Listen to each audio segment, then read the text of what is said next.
Psicología de los grupos. Tema 1. El estudio de los grupos en psicología social. Introducción.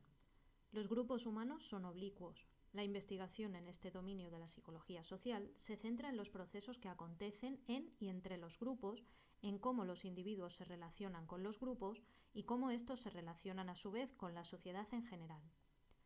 Desarrollo histórico del estudio de los grupos en psicología social. La polémica inicial tiene que ver con la existencia o no de entidades supraindividuales. El antecedente más importante de esta posición lo constituye la obra de Gustave Le Bon, Psicología de las masas, de 1895, en el que da una caracterización de las masas como un alma colectiva, en la que el individuo se sumerge dándose una degradación de su comportamiento que se hace irracional y emocional a través de algunos mecanismos como la sugestión y el contagio. A pesar de esta visión sesgada, se ha observado que se establece un nexo entre los procesos psicológicos y los fenómenos sociales. La obra de McDougall, The Group Mind, de 1920, es la que desata la polémica. En su caracterización de los grupos recurre al principio de organización, cuyos efectos son el espíritu de grupo y una vida mental colectiva. Así pues, McDougall contrarresta los aspectos de destructuración del comportamiento preconizados por Le Bon. McDougall define el grupo como un sistema organizado de fuerzas que tiene vida propia, un poder para moldear a todos los componentes individuales y una capacidad de perpetuarse como un sistema idéntico a sí mismo. La crítica a esta posición la representa Floyd Allport, quien desde la posición individualista niega la existencia de una entidad como la mente de grupo que sea independiente y distinta a la suma de los individuos. Así pues, una de las consecuencias de más calado ha consistido en resolver la dicotomía grupo-individuo. Sheriff, en 1936, demuestra experimentalmente la existencia de las normas de grupo y Levine, empleando una analogía con la biología, opone un concepto genotípico de grupo basado en la interdependencia entre los miembros o subpartes del grupo a un concepto fenotípico, más superficial, basado en la semejanza, al tiempo que propone que el método experimental es el mejor modo de enfrentarse al problema de la entidad de los grupos.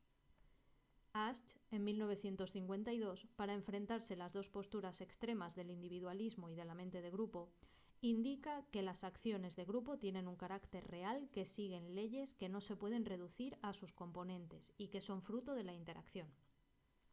El requisito para que se lleve a cabo la acción de grupo es que los individuos tengan una representación de la acción conjunta. Así pues, a través de la interacción en grupo emergen nuevas propiedades y relaciones que no son idénticas a las de los individuos que lo constituyen.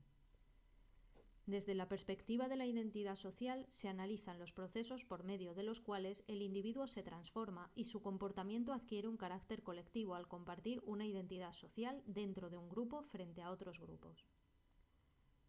El desarrollo inicial. El momento inicial del desarrollo se produjo en la época anterior a la Segunda Guerra Mundial. Cartwright y Thunder definen el área de lo que se denominó dinámica de grupos como el campo de investigación dedicado a obtener conocimiento acerca de la naturaleza de los grupos, sus leyes de desarrollo y sus interrelaciones con individuos, otros grupos e instituciones. Las características que le asignan son las siguientes. 1. Énfasis en la investigación empírica teóricamente orientada. 2. Interés en la dinámica y en la interdependencia de los fenómenos y en las leyes que rigen las relaciones entre ellos. 3. Relevancia interdisciplinar al no asociar el estudio de los grupos exclusivamente a una disciplina, sino que también es objeto de interés desde la sociología, antropología cultural, ciencia política y economía. Y 4. Aplicabilidad potencial de los hallazgos a la práctica social. Entre las condiciones que, según Cartwright y Thunder, favorecieron este desarrollo científico estará la existencia de una sociedad que lo apoya, que parte de la convicción de que se pueden enfocar los problemas sociales desde una perspectiva de investigación, el desarrollo de una serie de profesiones que se sirven de los grupos como el trabajo social, la psicoterapia, la educación o la administración, y el desarrollo de la ciencia social y de ciertas técnicas de investigación como la experimentación o el empleo de técnicas como el test sociométrico propuesto por J. L. Moreno. Cartwright y Thunder consideran que los hitos más importantes del trabajo los constituyen Sherry en 1936 y sus estudios sobre el surgimiento de normas en grupo, Bennington College por Newcomb en 1943, que llegó a mostrar cómo los grupos moldean las actitudes de sus miembros a través del refuerzo, Levin, Lippitt y White en 1943, que muestran cómo se puede crear una determinada atmósfera y cómo ésta establece a su vez un determinado tipo de conductas, como por ejemplo el nivel de agresividad de los miembros del grupo. En esta época se crean, bajo los auspicios de Levin, dos instituciones directamente vinculadas al estudio de la dinámica de grupos.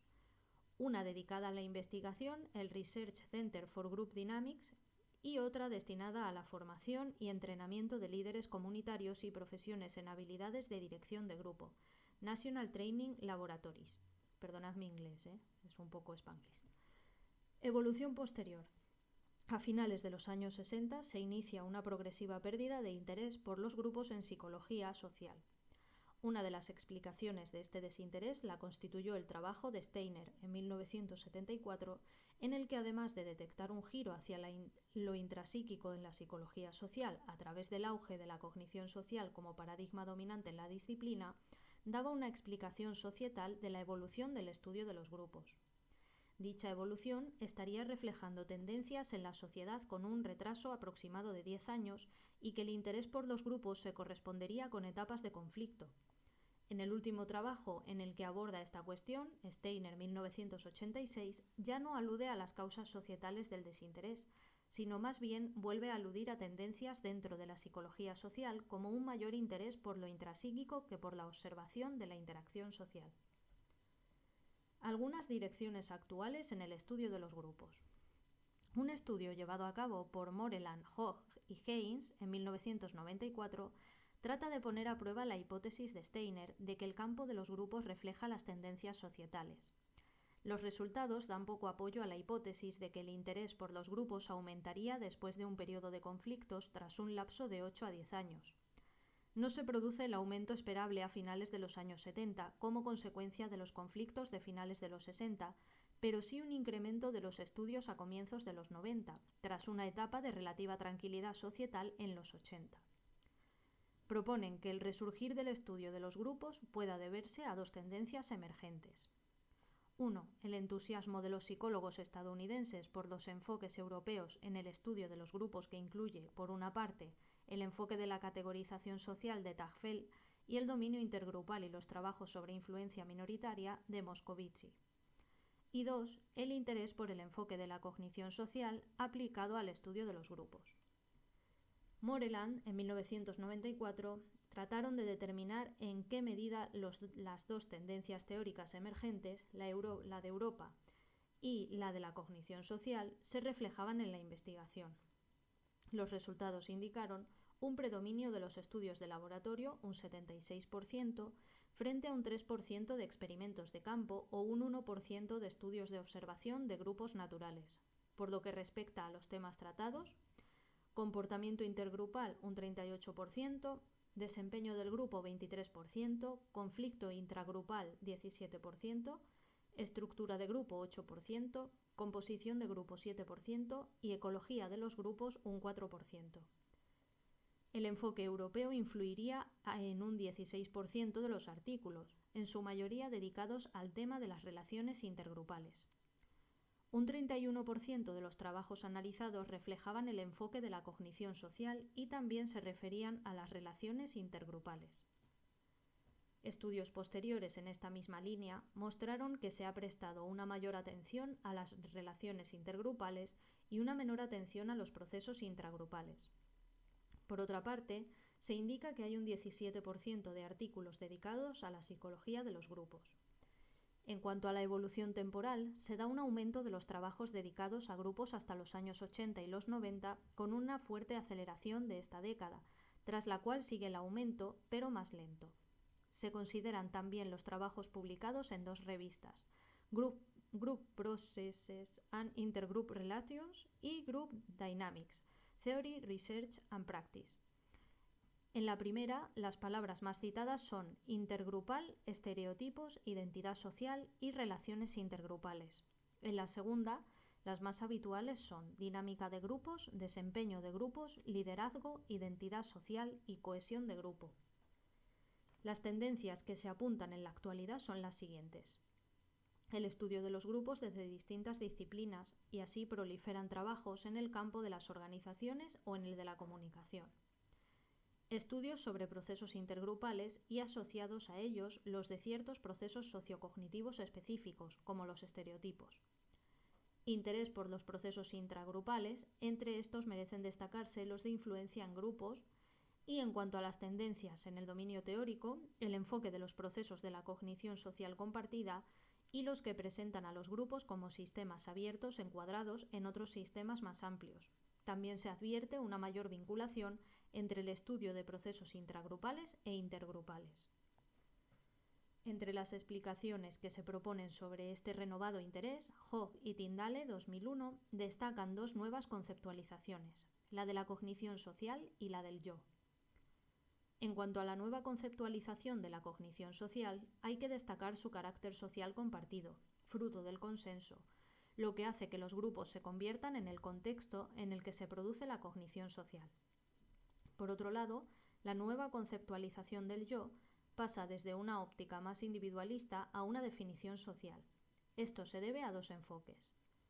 La aportación desde la perspectiva de la identidad social para explicar la transformación del yo y del comportamiento desde lo individual a lo colectivo en función del contexto, y la del enfoque cultural a través de la comparación de culturas colectivistas e individualistas, indicando el peso que, en las primeras, tienen los endogrupos. A estas dos nuevas formas de concebir el yo, cabe añadir el trabajo más reciente sobre fusión de la identidad, de Swan, Gómez, Seile, Morales y Huici en 2009, en el que se propone una forma de unión entre la identidad personal y social, lo que conlleva no solo un alto compromiso del individuo con el grupo, sino también el mantenimiento de un yo personal potente que puede llevar a hacer contribuciones únicas al grupo. Cuadro 1. Definición y principios de la fusión de la identidad. Swan, Jetten, Gómez, Whitehouse y Bastian en 2012. La teoría de la fusión de la identidad ha tratado de responder a por qué algunos individuos son capaces de llevar a cabo conductas extremas a favor del propio grupo. Los principios sobre los que se basa la teoría son los siguientes. El principio de agencia personal, que es llevar a cabo acciones que van a tener gran impacto para el grupo. Principio de sinergia de la identidad personal y la social funcionan al unísono como una única identidad, de forma que al activar una de ellas se produce indistintamente los mismos efectos. Principio de los lazos relacionales. Valorar las diferencias entre los miembros y tener en cuenta tanto la singularidad de los individuos como la pertenencia común. El modelo de grupo que se aproxima a este tipo de relación es el grupo familiar. Y el principio de irrevocabilidad. Los nexos entre los integrantes del grupo tienden a perpetuarse, por lo que resulta difícil eliminar sus efectos. Definición de grupo.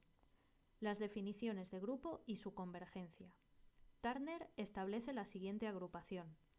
Las definiciones que aluden a la identidad de los miembros del grupo. Así Turner define el grupo como dos o más individuos que comparten una identificación social de ellos mismos o se perciben a sí mismos como miembros de una categoría social. Las que ponen el énfasis en la interdependencia de los miembros. Aquí entraría la definición de grupo de Levin, un todo dinámico basado en la interdependencia, más que en la semejanza.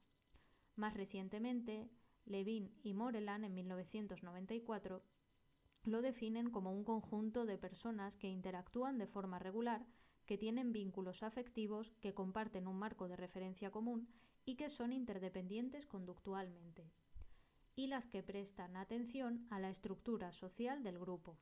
Un ejemplo sería la definición de grupo de McDavid y Harari de 1968. Sistema organizado de dos o más individuos que llevan a cabo alguna función, relaciones de rol entre miembros y un conjunto de normas que regulan la función.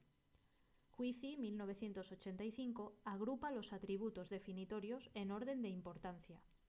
Primero, la interdependencia y la identidad. La interdependencia puede ser entendida como un todo interrelacionado del que cada miembro es una subparte y cualquier cambio afecta al conjunto.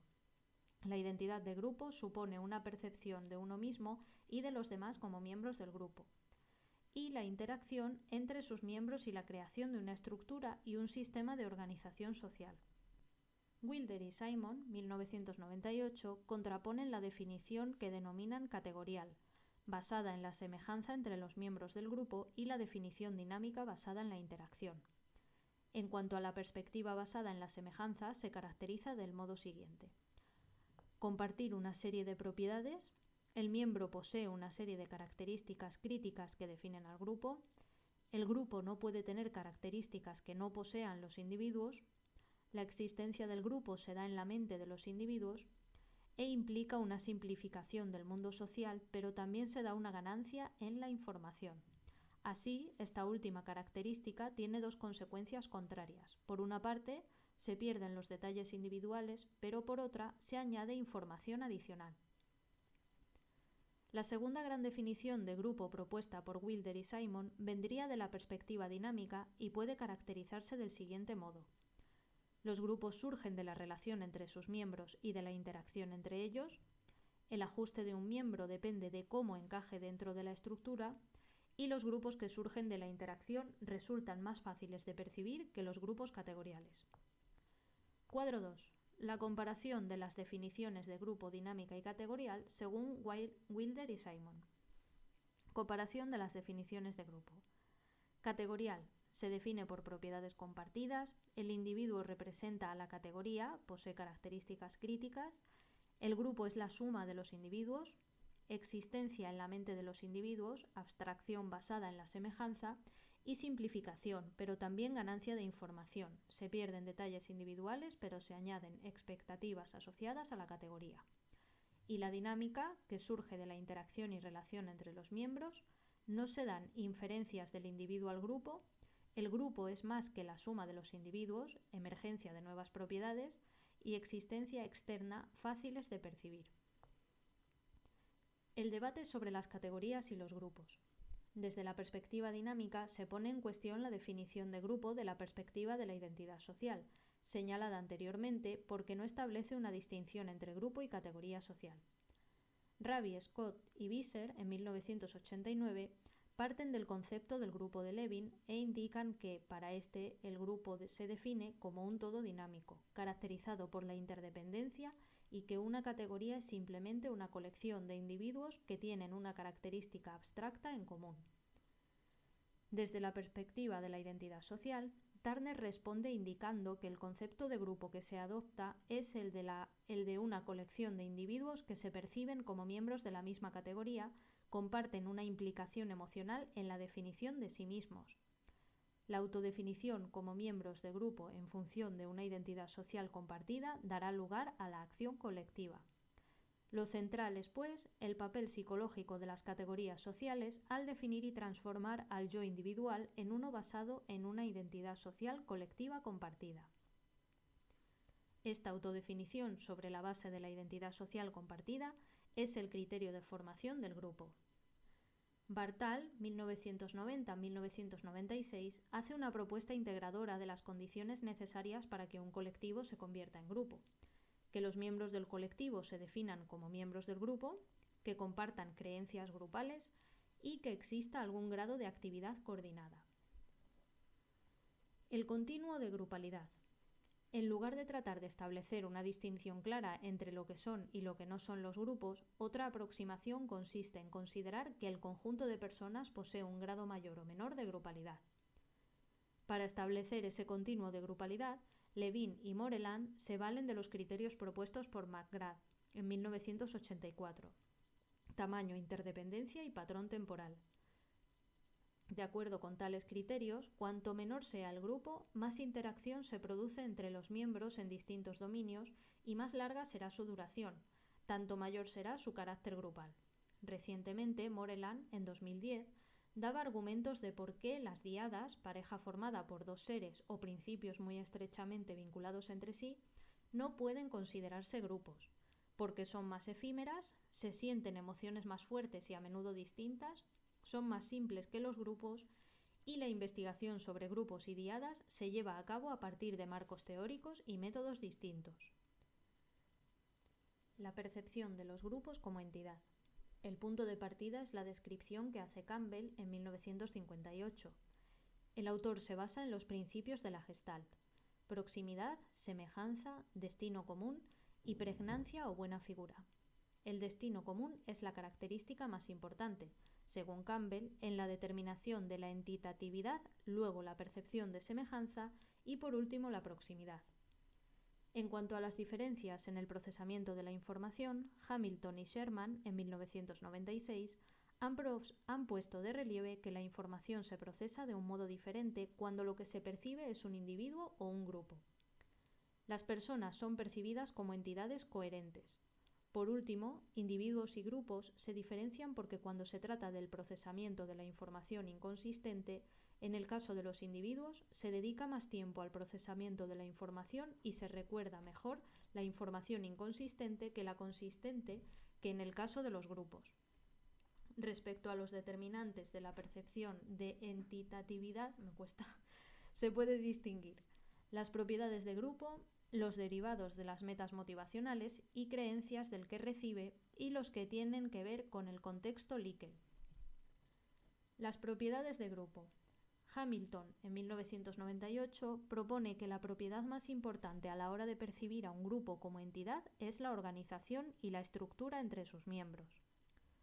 Otras tres propiedades, como el tamaño del grupo, la permeabilidad de las fronteras de grupo y la duración del grupo, tienen relaciones más débiles con la entitatividad. Según Iserbyt y colaboradores, en 2001, las propiedades determinantes de la entitatividad se pueden agrupar en dos conjuntos: el conjunto de la semejanza, homogeneidad, semejanza, tamaño y proximidad, y el conjunto de la organización, interdependencia, interacción y metas. Las metas, motivaciones y creencias del perceptor. Hogg y otros autores, en 2007, mostraron que al aumentar la incertidumbre personal, se producía un incremento de la identificación con grupos muy entitativos frente a los que no lo eran.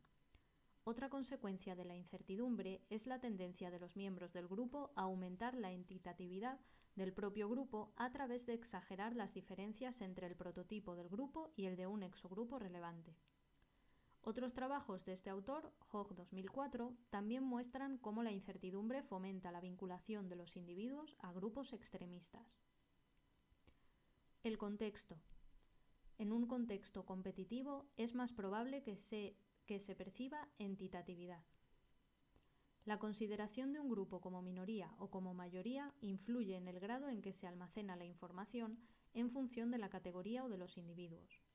Cuando el grupo es una minoría, los que lo perciben almacenan la información más en función de la categoría. Ello lleva a afirmar a Breuer y Haraszthy en 1996 que puede que los perceptores tengan una disposición a considerar a los miembros de una minoría con mayor entitatividad que a los de la mayoría. Los factores que contribuyen a la percepción de la entitatividad se pueden clasificar según el nivel de análisis en el que se considere la entitatividad. Individuales, la necesidad de certeza y de reducción de la incertidumbre; grupales, la semejanza entre los integrantes del grupo; contextuales, que el contexto sea competitivo y que el grupo sea minoritario; y culturales. En las culturas colectivistas se perciben a los grupos como más entitativos. Entre las consecuencias de la percepción de la entitatividad estaría la tendencia a aplicar la información de la conducta de miembros individuales del grupo al grupo en su conjunto. Los indicadores externos de la entitatividad pueden dar lugar a juicios negativos, aun cuando no se tenga información acerca de ellos. Parece que existe una expectativa asociada al esquema de grupo que incluye expectativas de competición, engaño y desconfianza. El resultado más destacable a través de un análisis de regresión lineal múltiple fue que de los distintos indicadores de grupalidad, los que mejor predecían la percepción de amenaza eran el aislamiento, el destino común, la impermeabilidad de las fronteras, las metas comunes y la similitud. De interés resultaron los trabajos que tratan de los efectos de la percepción de entitatividad sobre la atribución de responsabilidad y de culpa colectiva. Likert, Eschamade y Hamilton, en 2003, realizaron, es que estoy pensando que estoy diciendo muy mal los nombres, pero bueno, realizaron un estudio a raíz del tiroteo llevado a cabo por 2 estudiantes en la escuela de Columbine, en Colorado, en Estados Unidos. En el estudio se trataba de determinar si a 2 grupos relacionados con los asesinos, la mafia de la gabardina formada por compañeros y los padres, se les atribuía una responsabilidad colectiva de los hechos. El grado en que esos 2 grupos se percibían como entitativos influía en la atribución de responsabilidad a través de las interpretaciones de que habían contribuido a los hechos de 2 formas posibles, o bien facilitando o animando a los perpetrados, o bien por omisión, no impidiendo que cometieran el crimen. En un estudio más reciente, se trataba de ver cómo influye la percepción de entitatividad de un grupo que comete un delito sobre el castigo que se le debe imponer. Según se comprobó, a grupos muy entitativos se le imponía castigos más severos en las condiciones en las que existían atenuantes. Otros estudios tienen que ver con las consecuencias de la percepción de la entitatividad del grupo propio. Hay 2 efectos que están relacionados con el mantenimiento de la entitatividad del propio grupo. 1. El efecto oveja negra tiene que ver con la tendencia a juzgar más negativamente la conducta de un miembro del propio grupo que exhibe una conducta desviada negativa que cuando el que la lleva a cabo es miembro de otro grupo. Este efecto puede ser visto como un modo de curar al grupo de la reducción de la entitatividad que supone la desviación. Y 2. El efecto de sobreexclusión endogrupal. Consiste en la tendencia general a definir criterios más estrictos para aceptar a una persona en el propio grupo que a rechazarla como miembro del exogrupo. Este efecto sería una forma de prevención para mantener el nivel de entitatividad. En un estudio reciente de Levin y Sherman en 2010, se mostró cómo el efecto oveja negra se da preferentemente en grupos muy entitativos, pero no hay diferencias en la valoración del miembro del endogrupo y del exogrupo cuando se trata de grupos poco entitativos. Interesa señalar los efectos dispares de la entitatividad cuando se trata del grupo propio o de un exogrupo. Cuando se trata del propio grupo, aumenta la identificación. Cuando se trata del exogrupo, lo que aumenta es la percepción de que es amenazante. Y aquí viene un cuadrito de los efectos de la percepción de entitatividad de un grupo según se trate del grupo propio o del exogrupo. Así, a modo resumen, pues en el endogrupo está el efecto oveja negra, sobreexclusión endogrupal, identificación, atribución de intencionalidad y seguridad frente a amenazas. Y el exogrupo, amenaza, estereotipos negativos, creencias de conspiración, responsabilidad y severidad del castigo. Algunos tipos de grupo. Los grupos primarios. Cooley, en 1909, caracteriza a estos grupos con la asociación cara a cara y fundamentalmente por el sentimiento de nosotros. En caracterizaciones posteriores de estos grupos primarios se incluye un reducido número de miembros y relativa intimidad entre ellos. Frente a este tipo de grupos, Cooley pone como ejemplo de grupos secundarios las corporaciones, la ciudad o la nación. Los grupos primarios han sido caracterizados fundamentalmente por la calidad de la relación afectiva. Los grupos de referencia. Heeman, 1942, introduce el concepto de grupo de referencia, indicando que, a menudo, los grupos sirven de término de comparación para determinar el propio estatus subjetivo del individuo, el cual define como el modo en que la persona percibe su posición en relación a los otros. Los grupos de referencia pues proporcionan un marco de referencia. Sheriff y Sheriff, en 1969, los definen como aquellos grupos con los que el individuo se relaciona como individuo o aspira a relacionarse psicológicamente. En cuanto a las funciones que cumplen estos grupos, Kelly en 1952 destaca 2. 1. La función normativa, cuando se trata de un grupo al que la persona aspira a pertenecer y cuyas normas le sirven de referencia. Se relaciona con lo que Merton y Kite en 1950 llaman socialización anticipatoria, que se da cuando el grupo de referencia no coincide con el de pertenencia y los individuos anticipan su socialización. Y 2. La función comparativa. Los individuos la emplean como punto de referencia para hacer evaluaciones de sí mismos y de los demás. Una tercera función señalada por Shibutani en 1955 es la de ordenar y estructurar su percepción del mundo y convertirse así en un marco desde el que interpretar la realidad. Desde la perspectiva de la identidad social, el grupo de referencia aparece como estrechamente vinculado a la identidad social de los individuos. Y hasta aquí el tema 1. Nos vemos en el siguiente vídeo. Bye.